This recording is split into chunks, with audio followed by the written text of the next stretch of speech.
दोस्तों, आज चैत्र मास की नवरात्रि का चौथा दिन है और आज के दिन दुर्गा सप्तशती के 5वें, 6ठे, 7वें और 8वें अध्याय का पाठ किया जाता है या फिर सुना जाता है। और हाँ, अगर आपने इससे पहले के अध्याय नहीं सुने हैं तो चैनल पर वीडियो अपलोड है, ज़रूर सुन लीजिए। और नवरात्रि के चौथे दिन यानी कि चतुर्थी तिथि पर माँ भगवती दुर्गा के चौथे स्वरूप माँ कुष्मांडा की पूजा आराधना की जाती है। तो सबसे पहले 5वां अध्याय सुनेंगे और उसके बाद क्रमबद्ध तरीके से 6ठे, 7वें और 8वें अध्याय का पाठ किया जाएगा। और दुर्गा सप्तशती के 5वें अध्याय में देवताओं द्वारा देवी की स्तुति और चंड मुंड के मुख से अंबिका के रूप की प्रशंसा सुनकर शुंभ का उनके पास दूत भेजना और दूत का निराश लौटने का वर्णन किया गया है। तो पाठ सुनने से पहले माँ भगवती दुर्गा का अपने मन में ध्यान कीजिए। ओम नमः चंडिकाय इस मंत्र का उच्चारण कीजिए और पूरे भक्तिभाव से इस कथा का श्रवण करते हैं। ऋषि कहते हैं, पूर्व काल में शुंभ और निशुंभ नामक असुरों ने अपने बल के घमंड में आकर सचिपति इंद्र के हाथों से तीनों लोकों का राज्य और यज्ञ भाग छीन लिए। वे ही दोनों सूर्य, चंद्रमा, कुबेर, यम और वरुण के अधिकार का भी उपयोग करने लगे। वायु और अग्नि का कार्य भी वे ही करने लगे। उन दोनों ने सब देवताओं को अपमानित, राज्य भ्रष्ट, पराजित तथा अधिकारहीन करके स्वर्ग से निकाल दिया। तब उन दोनों महान असुरों से तिरस्कृत देवताओं ने अपराजिता देवी का स्मरण किया और सोचा, जगदम्बा ने हम लोगों को वर दिया था कि आपत्ति काल में स्मरण करने पर मैं तुम्हारी सब आपत्तियों का तत्काल नाश कर दूंगी। यह विचार कर देवता गिरिराज हिमालय पर गए और वहां भगवती विष्णु माया की स्तुति करने लगे। देवता बोले, देवी को नमस्कार है, महादेवी शिवा को सर्वदा नमस्कार है, प्रकृति एवं भद्रा को प्रणाम है। हम लोग नियम पूर्वक जगदम्बा को नमस्कार करते हैं। रौद्रा को नमस्कार है, नित्या, गौरी एवं धात्री को बारंबार नमस्कार है। ज्योत्सनामयी, चंद्र रूपिणी एवं सुख स्वरूपा देवी को सतत प्रणाम है। शरणागतों का कल्याण करने वाली वृद्धि एवं सिद्धि रूपा देवी को हम बारंबार नमस्कार करते हैं।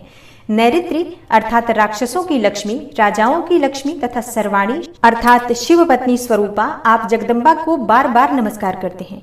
दुर्गा, दुर्गपारा, दुर्गम संकट से पार उतारने वाली, सारा अर्थात सबकी सारभूता, सर्वकारिणी, ख्याति, कृष्णा और धूम्रा देवी को सर्वदा नमस्कार है। अत्यंत सौम्य तथा अत्यंत रौद्र रूपा देवी को हम नमस्कार करते हैं। उन्हें बारंबार हम प्रणाम करते हैं। जगत की आधारभूता कृति देवी को बारंबार नमस्कार है। जो देवी सब प्राणियों में विष्णु माया के नाम से कही जाती हैं, उनको नमस्कार है। उनको नमस्कार, उनको बारंबार नमस्कार है।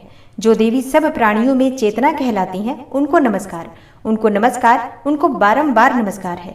जो देवी सब प्राणियों में बुद्धि रूप से स्थित हैं, उनको नमस्कार, उनको नमस्कार, उनको बारंबार नमस्कार है।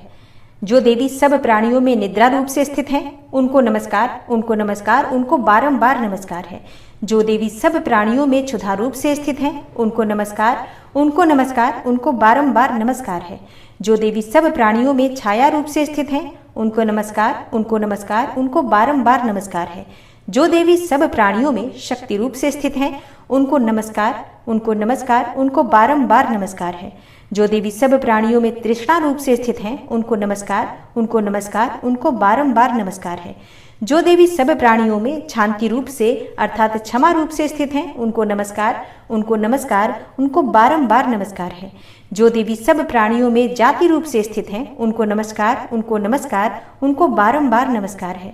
जो देवी सब प्राणियों में लज्जा रूप से स्थित हैं, उनको नमस्कार, उनको नमस्कार, उनको बारंबार नमस्कार है।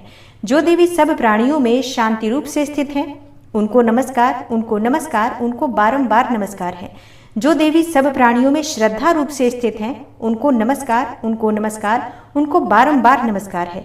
जो देवी सब प्राणियों में कांति रूप से स्थित हैं, उनको नमस्कार, उनको नमस्कार, उनको बारंबार नमस्कार है। जो देवी सब प्राणियों में लक्ष्मी रूप से स्थित हैं, उनको नमस्कार, उनको नमस्कार, उनको बारंबार नमस्कार है। जो देवी सब प्राणियों में वृत्ति रूप से स्थित हैं, उनको नमस्कार, उनको नमस्कार, उनको बारंबार नमस्कार है। जो देवी सब प्राणियों में स्मृति रूप से स्थित हैं, उनको नमस्कार, उनको नमस्कार, उनको बारंबार नमस्कार है। जो देवी सब प्राणियों में दया रूप से स्थित हैं, उनको नमस्कार, उनको नमस्कार, उनको बारंबार नमस्कार है। जो देवी सब प्राणियों में तुष्ट रूप से स्थित हैं, उनको नमस्कार, उनको नमस्कार, उनको बारंबार नमस्कार है।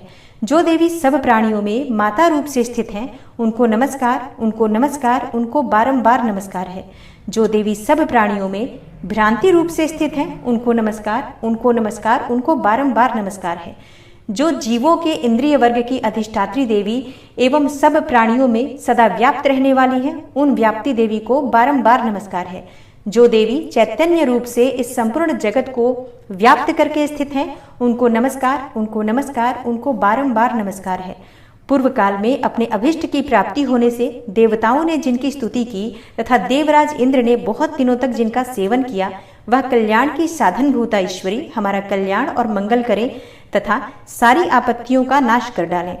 उद्दंड दैत्यों से सताए हुए हम सभी देवता जिन परमेश्वरी को इस समय नमस्कार करते हैं तथा जो भक्ति से विनम्र पुरुषों द्वारा स्मरण की जाने पर तत्काल ही संपूर्ण विपत्तियों का नाश कर देती हैं, वे जगदम्बा हमारा संकट दूर करें।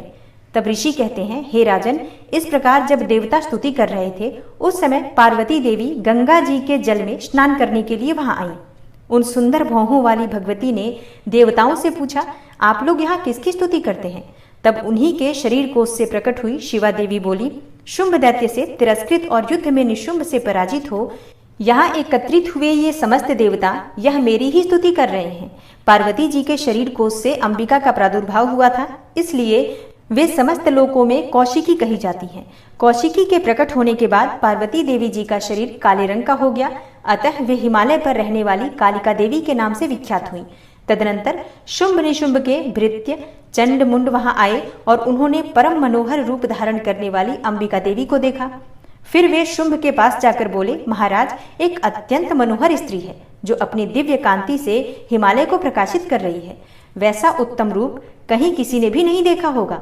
असुरेश्वर, पता लगाइए वह देवी कौन है और उसे ले लीजिए। स्त्रियों में तो वह रत्न है, उसका प्रत्येक अंग बहुत ही सुंदर है तथा वह अपने श्री अंगों की प्रभा से संपूर्ण दिशाओं में प्रकाश फैला रही है। दैत्यराज, अभी वह हिमालय पर ही मौजूद है, आप उसे देख सकते हैं। हे प्रभो, तीनों लोकों में मणि, हाथी और घोड़े आदि जितने भी रत्न हैं, वे सब इस समय आपके घर में शोभा पाते हैं। हाथियों में रत्नभूत ऐरावत, यह पारिजात का वृक्ष और यह उच्च श्रवा घोड़ा, यह सब आपने इंद्र से ले लिया है। हंसों से जुता हुआ यह विमान भी आपके आंगन में ही शोभा पाता है। यह रत्नभूत अद्भुत विमान जो पहले ब्रह्मा जी के पास था, अब आपके यहाँ लाया गया है। यह महापद्म नामक निधि आप कुबेर से छीन लाए हैं और समुद्र ने भी आपको किंजलकिनी नामक माला भेंट की है जो केसरों से सुशोभित है और जिसके कमल कभी कुम्हलाते नहीं हैं। सुवर्ण की वर्षा करने वाला वरुण का छत्र भी आपके घर में ही शोभा पाता है तथा यह श्रेष्ठ रथ जो पहले प्रजापति के अधिकार में था, अब आपके पास मौजूद है। हे दैत्येश्वर, मृत्यु की उत्क्रांतिदा नाम वाली शक्ति भी आपने छीन ली है तथा वरुण का पाश और समुद्र में होने वाले सब प्रकार के रत्न आपके भाई निशुंभ के अधिकार में हैं और अग्नि ने भी स्वतः शुद्ध किए हुए 2 वस्त्र आपकी सेवा में अर्पित किए हैं। दैत्यराज, इस प्रकार सभी रत्न आपने एकत्र कर लिए हैं, फिर जो यह स्त्रियों में रत्न रूप कल्याणमयी देवी है, इसे आप क्यों नहीं अपने अधिकार में कर लेते? ऋषि कहते हैं, चंडमुंड का यह वचन सुनकर शुंभ ने महादैत्य सुग्रीव को दूत बनाकर देवी के पास भेजा और कहा, तुम मेरी आज्ञा से उसके सामने ये बात कहना और ऐसा उपाय करना जिससे प्रसन्न होकर वह शीघ्र ही यहाँ आ जाए। तब वह दूत पर्वत के अत्यंत रमणीय प्रदेश में जहाँ देवी मौजूद थी गया और मधुर वाणी में कोमल वचन में बोला। दूत बोला, हे देवी, दैत्यराज शुंभ इस समय तीनों लोकों के परमेश्वर हैं।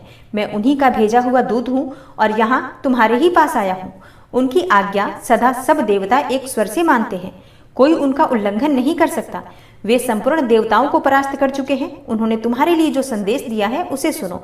संपूर्ण त्रिलोकी मेरे अधिकार में है, देवता भी मेरी आज्ञा के अधीन ही चलते हैं। संपूर्ण यज्ञों के भागों को मैं ही पृथक पृथक भोगता हूँ। तीनों लोकों में जितने भी श्रेष्ठ रत्न हैं, वे सब मेरे ही अधिकार में हैं। देवराज इंद्र का वाहन ऐरावत जो हाथियों में रत्न के समान है, मैंने छीन लिया है।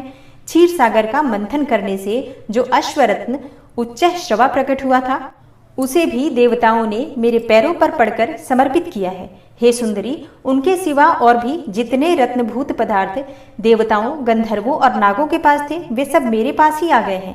हे देवी, हम लोग तुम्हें संसार की स्त्रियों में रत्न मानते हैं, अतः तुम हमारे पास आ जाओ, क्योंकि रत्नों का उपभोग करने वाले हम ही हैं। चंचल कटाक्षों वाली हे सुंदरी, तुम मेरी या मेरे भाई महापराक्रमी निशुंभ की सेवा में आ जाओ, क्योंकि तुम रत्न स्वरूपा हो। मेरा वरण करने से तुम्हें तुलना रहित महान ऐश्वर्य की प्राप्ति होगी। अपनी बुद्धि से यह विचार कर तुम मेरी पत्नी बन जाओ। ऋषि कहते हैं, दूत के यो कहने पर कल्याणमयी भगवती दुर्गा देवी जो इस जगत को धारण करती हैं, मन ही मन गंभीर भाव से मुस्कुराई और इस प्रकार बोली। देवी ने कहा, हे दूत, तुमने बिल्कुल सत्य कहा है, इसमें तनिक भी मिथ्या नहीं है। शुंभ तीनों लोकों का स्वामी है और निशुंभ भी उसी के समान पराक्रमी है, किंतु इस विषय में मैंने जो प्रतिज्ञा कर ली है उसे मिथ्या कैसे करूं? मैंने अपनी अल्प बुद्धि के कारण पहले से जो प्रतिज्ञा कर रखी है उसे सुनो। जो मुझे संग्राम में जीत लेगा, जो मेरे अभिमान को चूर्ण कर देगा तथा संसार में जो मेरे समान बलवान होगा, वही मेरा स्वामी होगा। इसलिए शुंभ तथा महादैत्य निशुंभ स्वयं ही यहाँ पधारे और मुझे जीतकर शीघ्र ही मेरा पाणी ग्रहण कर ले, इसमें विलंब की क्या आवश्यकता है? दूत बोला, हे देवी, तुम घमंड से भरी हो, मेरे सामने ऐसी बातें न करो। तीनों लोकों में कौन ऐसा पुरुष है जो शुंभ और निशुंभ के सामने खड़ा हो सके? हे देवी, अन्य दैत्यों के सामने भी सारे देवता युद्ध में नहीं ठहर सकते, फिर तुम अकेली स्त्री होकर कैसे ठहर सकती हो? जिन शुंभ आदि दैत्यों के सामने इंद्र आदि सब देवता भी युद्ध में खड़े नहीं हुए, उनके सामने तुम स्त्री होकर कैसे जाओगी? इसलिए तुम मेरे ही कहने से शुंभ और निशुंभ के पास चली जाओ। ऐसा करने से तुम्हारे गौरव की रक्षा होगी, अन्यथा जब वे केश पकड़कर घसीटेंगे तब तुम्हें अपनी प्रतिष्ठा खोकर जाना पड़ेगा। तब देवी ने कहा, तुम्हारा कहना ठीक है, शुंभ बलवान है और निशुंभ भी बड़े पराक्रमी है, किंतु क्या करूं? मैंने पहले बिना सोचे समझे प्रतिज्ञा कर ली है, अतः अब तुम जाओ। मैंने तुमसे जो कुछ कहा है वह सब दैत्यराज से आदरपूर्वक कहना, फिर वे जो उचित जान पड़े करें। इस प्रकार श्री मार्कंडेय पुराण में सावर्णिक मनवंतर की कथा के अंतर्गत देवी महात्म्य में देवी दूत संवाद नामक 5वां अध्याय पूरा हुआ। अब आप सुनेंगे दुर्गा सप्तशती का 6ठा अध्याय। 6ठे अध्याय में धूम्रलोचन वध का वर्णन किया गया है। ऋषि कहते हैं, देवी का यह कथन सुनकर दूत को बड़ा अमर्ष हुआ और उसने दैत्यराज के पास जाकर सब समाचार विस्तार पूर्वक कह सुनाया। दूत के उस वचन को सुनकर दैत्यराज कुपित हो उठा और दैत्य सेनापति धूम्रलोचन से बोला, धूम्रलोचन, तुम शीघ्र अपने साथ सेना लेकर जाओ और उस दुष्टा के केश पकड़कर घसीटते हुए उसे बलपूर्वक यहाँ ले आओ। उसकी रक्षा करने के लिए यदि कोई दूसरा खड़ा हो तो वह देवता, यक्ष अथवा गंधर्व ही क्यों न हो, उसे अवश्य मार डालना। ऋषि कहते हैं, शुंभ के इस प्रकार आज्ञा देने पर वह धूम्रलोचन दैत्य 60,000 असुरों की सेना को साथ लेकर वहां से तुरंत चल दिया। वहां पहुंचकर उसने हिमालय पर रहने वाली देवी को देखा और ललकार कर कहा, अरे तू शुंभ निशुंभ के पास चल। यदि इस समय प्रसन्नता पूर्वक मेरे स्वामी के समीप नहीं चलेगी तो मैं बलपूर्वक झोंटा पकड़कर घसीटते हुए तुझे ले चलूंगा। देवी बोली, तुम्हें दैत्यों के राजा ने भेजा है, तुम स्वयं भी बलवान हो और तुम्हारे साथ विशाल सेना भी है। ऐसी दशा में यदि मुझे बलपूर्वक ले चलोगे तो मैं तुम्हारा क्या कर सकती हूँ? ऋषि कहते हैं, देवी के यो कहने पर असुर धूम्रलोचन उनकी ओर दौड़ा। तब अंबिका ने हुम शब्द के उच्चारण मात्र से उसे भस्म कर दिया। फिर तो क्रोध में भरी हुई दैत्यों की विशाल सेना और अंबिका ने एक दूसरे पर तीखे सायकों, शक्तियों तथा फरसों की वर्षा आरंभ कर दी। इतने में ही देवी का वाहन सिंह क्रोध में भरकर भयंकर गर्जना करके गर्दन के बालों को हिलाता हुआ असुरों की सेना में कूद पड़ा। उसने कुछ दैत्यों को पंजों की मार से, कितनों को अपने जबड़ों से और कितने ही महादैत्यों को पटक कर ओठ की दाढ़ों से घायल करके मार डाला। उस सिंह ने अपने नखों से कितनों के पेट फाड़ डाले और थप्पड़ मारकर कितनों के ही सिर धड़ से अलग कर दिए। कितनों की भुजाएं और मस्तक काट डाले तथा अपनी गर्दन के बाल हिलाते हुए उसने दूसरे दैत्यों के पेट फाड़कर उनका रक्त चूस लिया। अत्यंत क्रोध में भरे हुए देवी के वाहन उस महाबली सिंह ने क्षण भर में ही असुरों की सारी सेना का संहार कर डाला। शुंभ ने जब सुना कि देवी ने धूम्रलोचन असुर को मार डाला तथा उसके सिंह ने सारी सेना का सफाया कर डाला, तब उस दैत्यराज को बड़ा क्रोध हुआ। उसका होठ कांपने लगा। उसने चंड और मुंड नामक 2 महादैत्यों को आज्ञा दी, हे चंड और हे मुंड, तुम लोग बहुत बड़ी सेना लेकर वहां जाओ। उस देवी के झोंटे पकड़कर अथवा उसे बांधकर शीघ्र यहाँ ले आओ।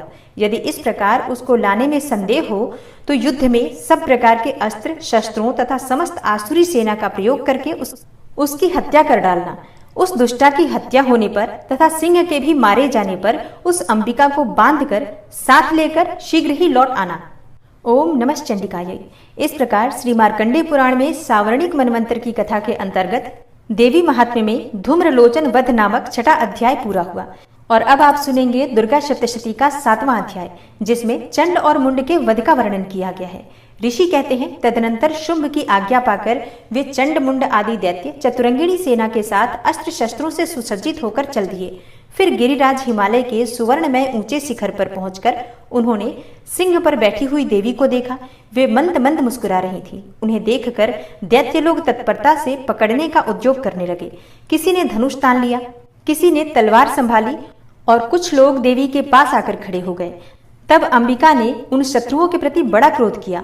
उस समय क्रोध के कारण उनका मुख काला पड़ गया, ललाट में भौहें टेढ़ी हो गईं और वहां से तुरंत विकराल मुखी काली प्रकट हुई, जो तलवार और पाश लिए हुए थी। वे विचित्र खटवांग धारण किए और चीते के चर्म की साड़ी पहने नर मुंडों की माला से विभूषित थी। उनके शरीर का मांस सूख गया था, केवल हड्डियों का ढांचा था, जिससे वे अत्यंत भयंकर जान पड़ती थी। उनका मुख बहुत विशाल था, जीभ लपलपाने के कारण वे और भी डरावनी प्रतीत होती थीं। उनकी आंखें भीतर को धंसी हुई और कुछ लाल थीं। वे अपनी भयंकर गर्जना से संपूर्ण दिशाओं को गुंजा रही थी। बड़े बड़े दैत्यों का वध करती हुई वे कालिका देवी बड़े वेग से दैत्यों की उस सेना पर टूट पड़ी और उन सबको भक्षण करने लगी।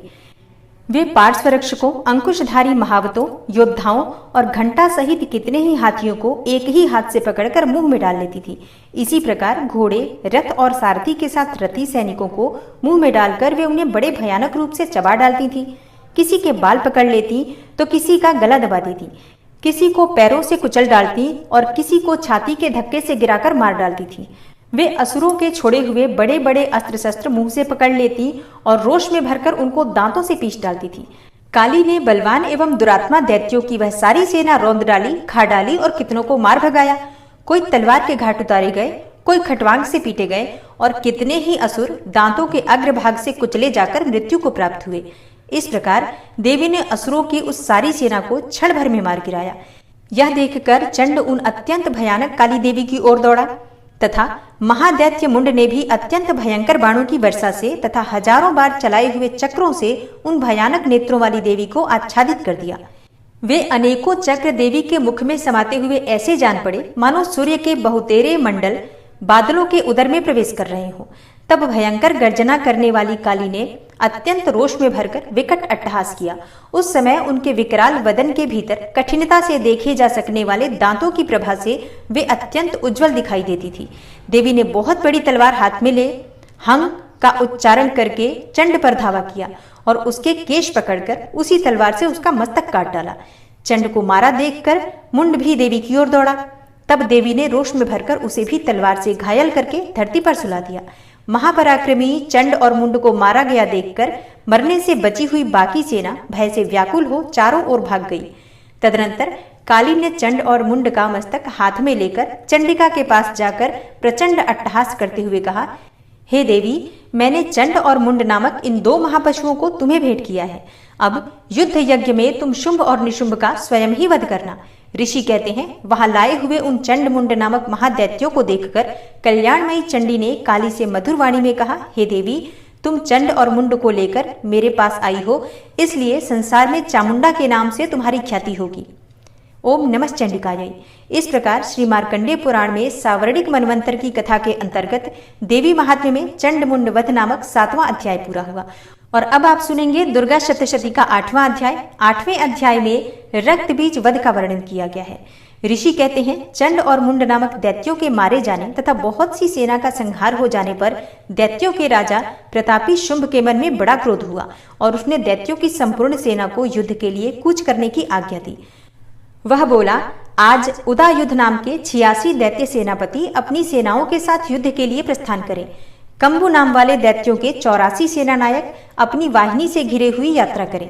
50 कौटिवीर्य कुल के और 100 धौम्र कुल के असुर सेनापति मेरी आज्ञा से सेना सहित कूच करें। कालक, दौरहृद, मौर्य और कालिकेय असुर भी युद्ध के लिए तैयार होकर मेरी आज्ञा से तुरंत प्रस्थान करें। भयानक शासन करने वाला असुर राज शुंभ इस प्रकार आज्ञा देकर सहस्त्रों बड़ी बड़ी सेनाओं के साथ युद्ध के लिए प्रस्थित हुआ। उसकी अत्यंत भयंकर सेना आती देखकर चंडिका ने अपने धनुष की टंकार से पृथ्वी और आकाश के बीच का भाग गुंजा दिया। हे राजन, तदनंतर देवी के सिंह ने भी बड़े जोर जोर से दहाड़ना आरंभ किया। फिर अंबिका ने घंटे के शब्द से उस ध्वनि को और भी बढ़ा दिया। धनुष की टंकार, सिंह की दहाड़ और घंटे की ध्वनि से संपूर्ण दिशाएं गूंज उठी। उस भयंकर शब्द से काली ने अपने विकराल मुख को और भी बढ़ा लिया तथा इस प्रकार वे विजयनी हुई।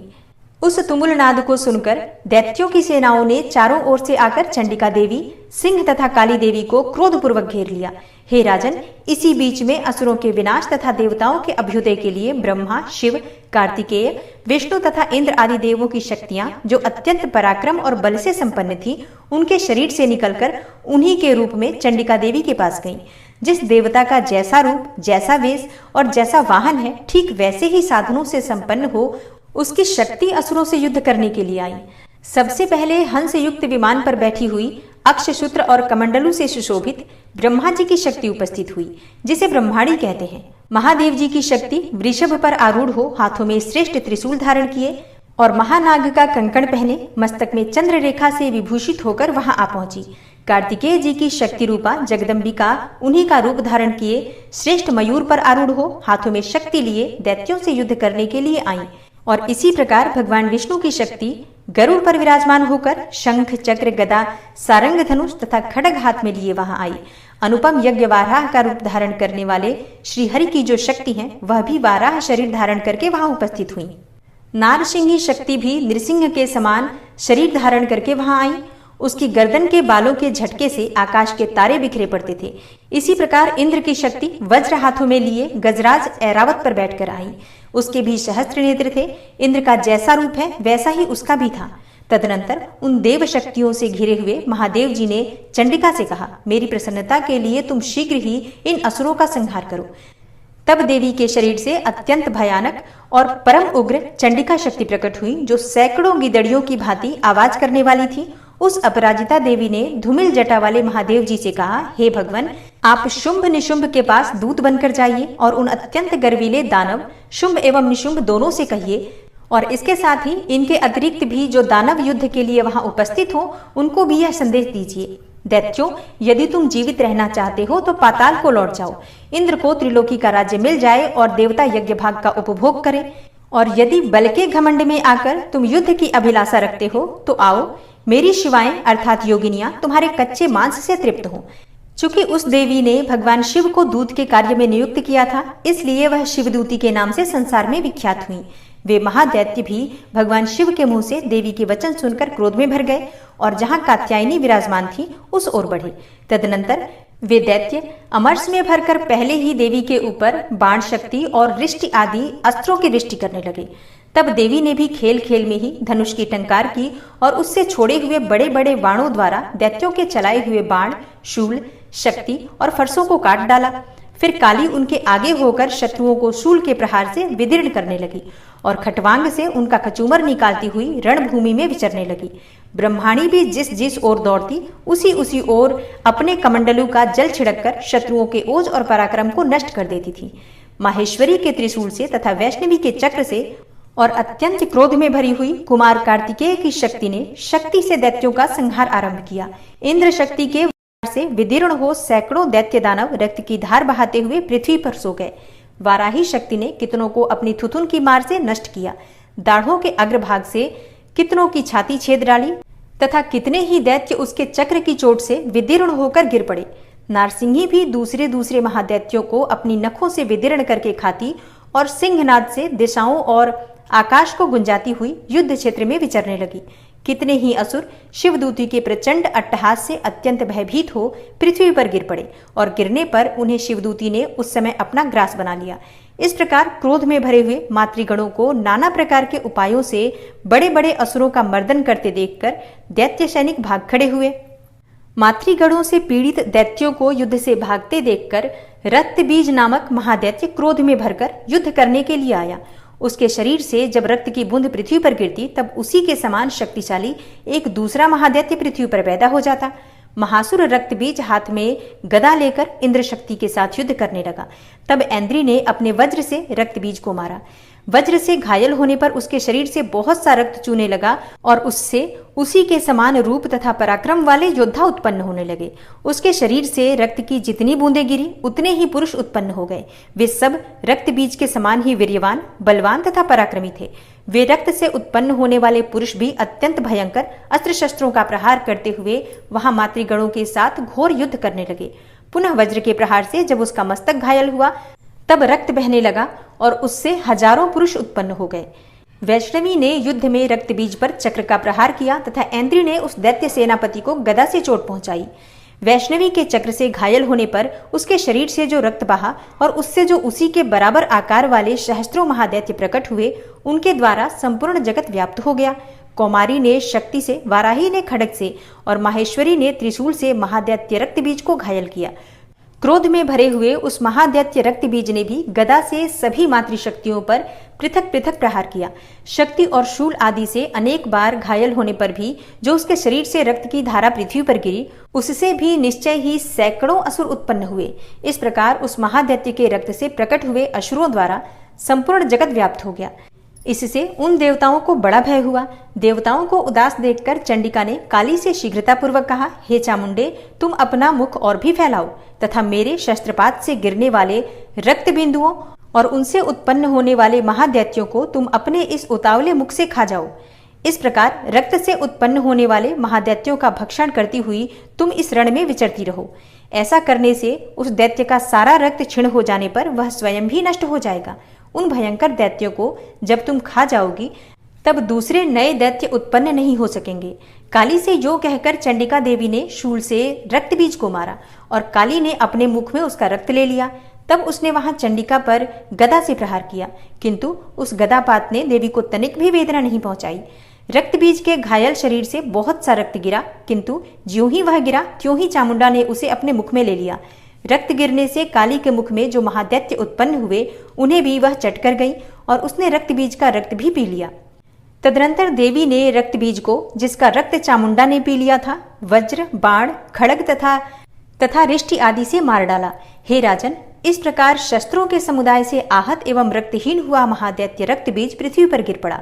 हे नरेश्वर, इससे देवताओं को अनुपम हर्ष की प्राप्ति हुई और मातृगण उन असुरों के रक्तपान के मध्य से उद्धत सा होकर नृत्य करने लगा। ओम नमः चंडिकायै। इस प्रकार श्री मार्कंडेय पुराण में सावर्णिक मनवंतर की कथा के अंतर्गत देवी महात्म्य में रक्त बीज वध नामक 8वां अध्याय पूरा हुआ। तो दोस्तों, उम्मीद करती हूँ कि आज की वीडियो आपको जरूर पसंद आई होगी। वीडियो पसंद आई हो तो वीडियो को लाइक जरूर किया कीजिए और अगर संभव हो तो वीडियो को ज़्यादा से ज़्यादा शेयर कीजिए। चैनल पर पहली बार आए हैं और अगर अभी तक आपने इस चैनल को सब्सक्राइब नहीं किया है तो आज की वीडियो अगर आपको अच्छी लगे तो चैनल को सब्सक्राइब करके बेल आइकन को ज़रूर प्रेस कर लीजिए। इससे ये होगा कि इस चैनल पर जो भी नई वीडियो अपलोड होंगी उनकी नोटिफिकेशन आपको सही समय पर प्राप्त होगी। मिलती हूँ मैं आपसे अगली वीडियो में, तब तक के लिए जय श्री राधे।